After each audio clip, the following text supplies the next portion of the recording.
La province du Zhejiang est réputée pour son industrie du verre. Cette activité a cependant des répercussions néfastes sur l'environnement, en particulier les cours d'eau.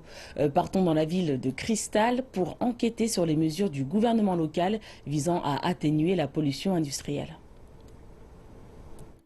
Le cristal est associé au luxe, mais la fabrication de ce matériau n'est pas un spectacle attrayant.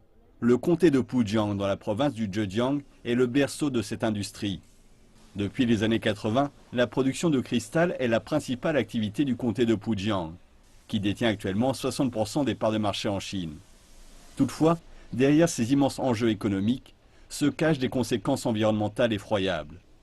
Considéré comme le comté le plus pollué de Chine, Pujiang est célèbre pour sa rivière de lait.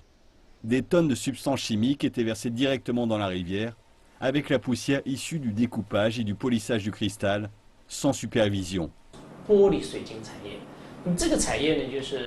380 000 habitants partageaient le comté de Pujiang avec plus de 22 000 ateliers et usines de cristal quand le secteur était à son apogée.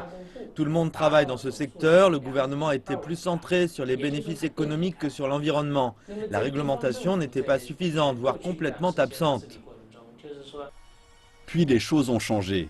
4 parcs industriels ont été construits pour accueillir les usines et surtout pour centraliser le traitement des eaux et des poussières. Désormais, l'environnement va beaucoup mieux. De plus, nous n'avons plus à gérer le traitement des eaux et des poussières. Le gouvernement et les gestionnaires du parc industriel s'en chargent. Nous pouvons donc nous concentrer sur notre capital et sur le renforcement de nos marques et du marketing de produits de haute qualité.